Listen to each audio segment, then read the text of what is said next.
I think people are getting emotionally attached to AI, and honestly, that should probably scare us a little because we keep asking the same question: which AI feels most human? But I think we are asking the wrong question entirely because, yes, something uncomfortable. The most human AI might not be the one that sounds like a person. It might be the one that sounds like whatever you need it to be. Think about that for a second. When you talk to a close friend, you don't want them to be perfectly logical. You want them to be messy, emotional, unpredictable, human. But when you ask an AI to summarize a contract, or debug your code, or organize your schedule, do you want it to be emotional? Do you want it to have a bad day? No. You want it to be perfect, consistent, machine-like. So which is it? Do we actually want human AI, or do we want useful AI that feels human enough to trust? Because those are not the same thing.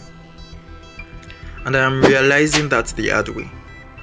A few months ago, I had a conversation with an AI that genuinely affected me emotionally. Not because it was dramatic, not because it sounded alive, but because it said exactly what I needed to hear at exactly the right moment. It asked me one question: when was the last time you actually rested? And strangely, that hit harder than it should have, because no one had asked me that in a long time. Not my friends, not people around. And here was a machine, just lines of code, predictable models, mathematical probabilities, asking me about rest. For a moment, I felt seen by software. And that's the part that unsettled me. Because after that feeling passed, I realized something important. That AI did not care about me. It cannot care about me. It was predicting what a caring response would sound like. The comfort I felt was real, but the source of that comfort was calculation. And that might be the strangest part about modern AI. The more human it feels, the easier it becomes to forget that it isn't human at all. But here's the truth. AI doesn't have feelings. It does not have intentions. It does not have consciousness. It does not have a self. It reflects. If you're warm, it becomes warm. If you're angry, it apologizes. If you're vulnerable, it responds gently. Not because it understands emotion the way humans do, but because it understands pattern. And maybe that's enough to blur the line. So when we ask, which AI feels the most human? What we are really asking is, which AI is best at simulating humanity? And those are two completely different questions. Some people think the most human AI is the one that laughs at your jokes, the one that remembers your name, the one that asks how your day was. But honestly, I think there's danger in it. Because the moment we forget we are talking to a machine, the moment we emotionally relate to it like a person, we give it something it never earned: trust. And trust placed into something that cannot truly understand you slowly becomes dependency.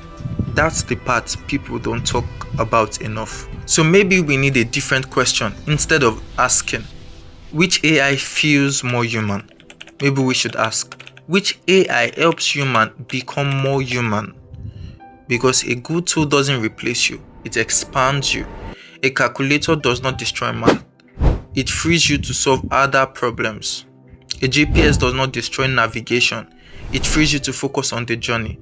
And AI, at its best, should not replace human thinking. It should expand human possibilities. It should free us to be more creative, more curious, more present, more ambitious, not less human, more human. So here's my answer. No AI is truly human, and chasing that might actually be a mistake. Instead of asking AI to become more like us, maybe we should ask, what can humans become with AI? Because that is the new pattern. Not human like machine, but machine augmented humans. At Obsidianlabs, we are not here to crown champions. We are here to think clearly about AI so we can use it without being used by it. If you want more concepts and questions and more honest no hype conversation about the future of intelligence, subscribe and comment below. I'm Israel. This is Obsidianlabs. We bring knowledge to light.